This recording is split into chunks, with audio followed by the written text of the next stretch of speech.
আসসালামু আলাইকুম। আজ আপনাদেরকে সুজি আর চীনাবাদাম দিয়ে ভীষণ মজার একটি নাস্তা তৈরি করে দেখাচ্ছি।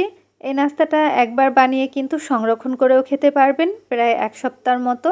আমি একটু ভেঙে দেখাচ্ছি। এই নাস্তাটার ভেতরটা কিন্তু অনেক সফট হয় আর ওপরটা অনেক মুচমুচে হয়, তাই খেতেও ভালো লাগে। চলুন তবে কথা না বাড়িয়ে মূল রেসিপি শুরু করা যাক।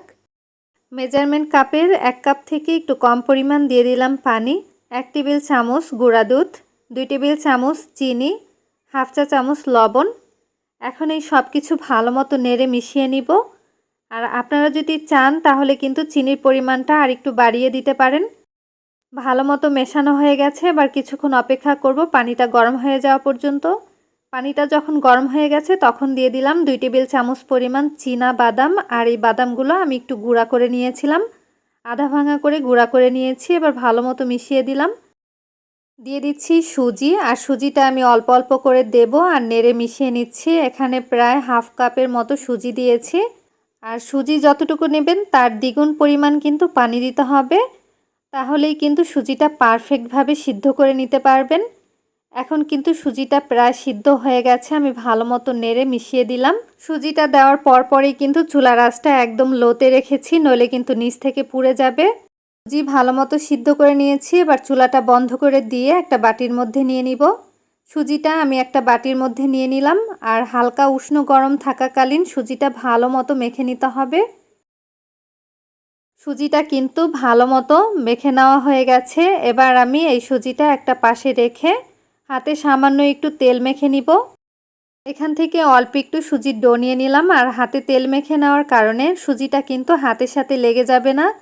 এবার ২ হাতের তালুতে চাপ দিয়ে আমি একটা ডিজাইন করে নিচ্ছি। আঙুলের সাহায্যে সামান্য একটু চাপ দিয়ে একটা গোল চিহ্ন করে নিতে হবে। এরপরে একটা চামচের পেছন সাইড দিয়ে আমি ডিজাইনটা করে নিচ্ছি। ডিজাইনটা কিভাবে করে নিচ্ছি আপনারা দেখে হয়তো বুঝতে পেরেছেন। এই ডিজাইনটা করা কিন্তু খুবই সহজ। একটা কিন্তু বানানো হয়ে গেল। আর একইভাবে আমি আপনাদেরকে আরও একটি বানিয়ে দেখাচ্ছি। তো প্রথমেই একটা বলের মতো তৈরি করে ২ হাতের সাহায্যে চাপ দিয়ে এই নাস্তাটি বানিয়ে নিতে হবে। এবার একটা চামচ দিয়ে ডিজাইন করে নিচ্ছি। আর এই ডিজাইনটা কিন্তু খুবই সহজ, দেখতে কিন্তু খুবই ভালো লাগবে এই ডিজাইনটা করে নিলে। আরও একটি বানানো হয়ে গেল। এভাবে করে সবগুলো নাস্তা বানিয়ে নিব। আর আপনারা চাইলে কিন্তু যে কোনো ডিজাইন করেই এই নাস্তাটা বানিয়ে নিতে পারেন। সবগুলো বানানো হয়ে গেছে। আর এই ডিজাইনটা করতে কিন্তু বেশি একটা সময় লাগে না, অল্প সময়ের মধ্যেই করে নেওয়া যায়। ভাজার জন্য পরিমাণ মতো তেল দিয়ে দিলাম। আর তেলটা যখন গরম হয়ে গেছে তখন আমি একটা একটা করে দিয়ে দিচ্ছি। হালকা গরম তেলে দিয়েছি। এবার চুলার আঁচটা বাড়িয়ে দিয়ে এগুলো ভেজে নিতে হবে। চুলার আঁচটা বাড়িয়ে না দিলে কিন্তু এগুলো ভেঙে যাবে, সেজন্য চুলার আঁচটা বাড়িয়ে ভেজে নিতে হবে। যখন এক পাশ একটু শক্ত হয়ে যাবে তখন উল্টে দিচ্ছি। সঙ্গে সঙ্গে উল্টাতে যাবেন না, তাহলে কিন্তু ভেঙে যাবে। এজন্য এক পাশ যখন একটু শক্ত হয়ে যাবে তখন উল্টে দিচ্ছি।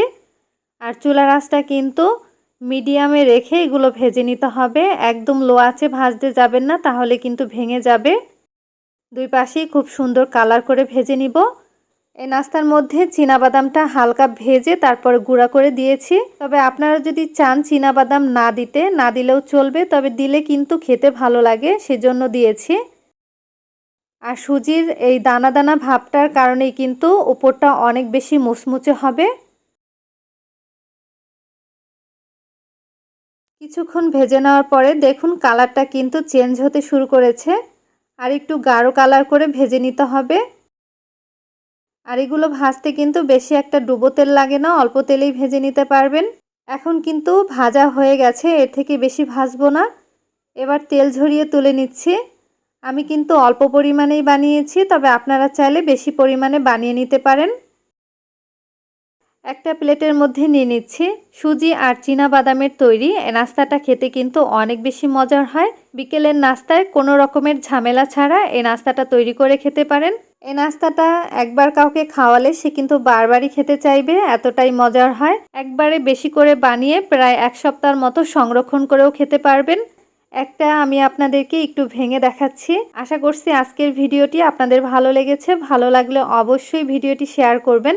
আর কেমন লাগলো কমেন্ট করে জানাতে ভুলবেন না। আবারও হাজির হব নতুন কোনো ভিডিও নিয়ে। সবাই ভালো থাকবেন, সুস্থ থাকবেন। আল্লাহ হাফেজ।